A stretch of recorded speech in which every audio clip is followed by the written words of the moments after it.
Bonjour Pierrick Baucher. Bonjour Sarah.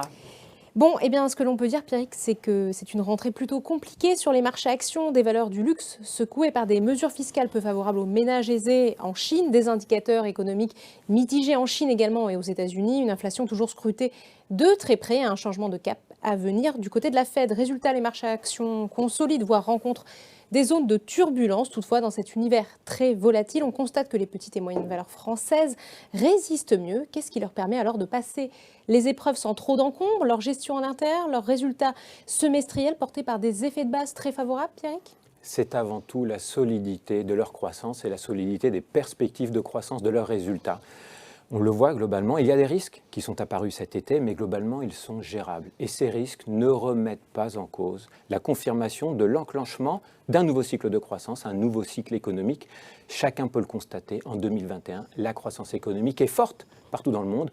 Notre anticipation est qu'elle sera également forte en 2022, du fait du mouvement de restockage dans de nombreuses filières industrielles et également de l'accélération de la vaccination partout dans le monde. Aujourd'hui, c'est un peu plus de 50% de l'équivalent du PIB mondial qui est doublement vacciné. Donc l'environnement reste favorable à la croissance des profits des entreprises et donc à la prise de risque, à l'investissement dans les actions et à la hiérarchisation des risques au sein des actions. Les small caps plus risqués performent mieux que les mid caps, qui performent mieux que les large caps dans cette phase du cycle économique. Alors oui, effectivement, la phase dans laquelle nous rentrons sera probablement plus volatile, mais l'essentiel est préservé, c'est la croissance.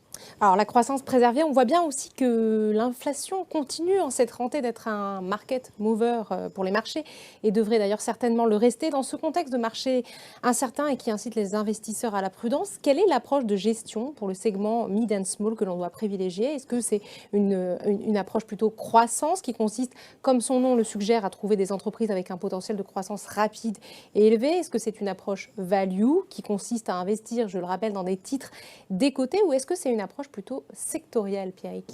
Alors nous ne participons pas, si je puis dire, au combat croissance contre value ou secteur.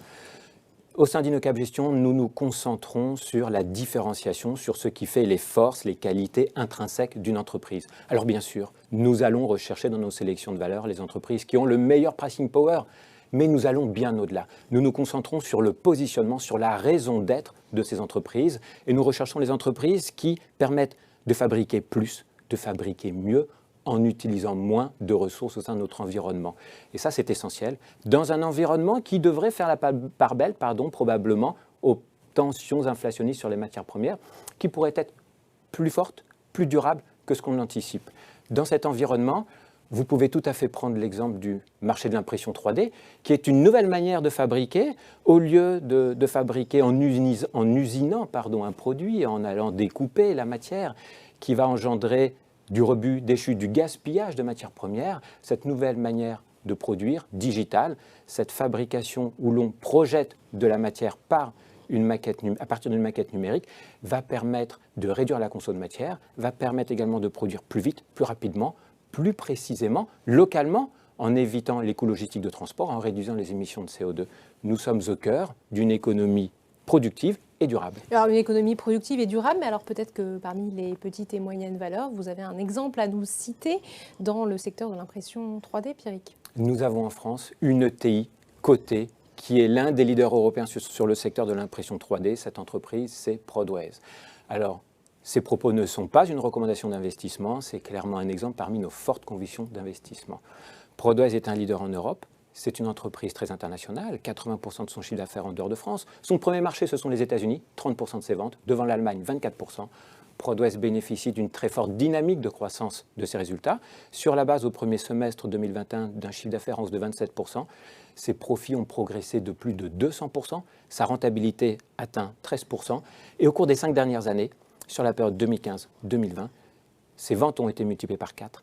Et son chiffre d'affaires récurrent est passé de 25% à 60%. Alors Prodways s'est concentré sur une matière, le plastique, sur de la production en série personnalisée et s'est concentré sur une application médicale dans un marché global de l'impression 3D qui devrait passer d'une estimation de 10 milliards d'euros en 2020 à 100 milliards d'euros environ en 2029. Cette application médicale au niveau des gouttières orthodontiques pour le réalignement des dents et l'application industrielle qui connaît la plus forte croissance. En 2017, les gouttières qui ont été imprimées en 3D par les imprimantes Prodways au niveau de ces 17 clients, c'était 100 000 gouttières. En 2020, ces mêmes clients en ont imprimé 1 million. En l'espace de 3 ans, un volume qui est multiplié par 10. Vous êtes au cœur de la différenciation, de la création de valeur. Et vous avez là une illustration de l'ampleur de la croissance à partir du moment où une application industrielle a basculé dans la fabrication additive, la fabrication digitale.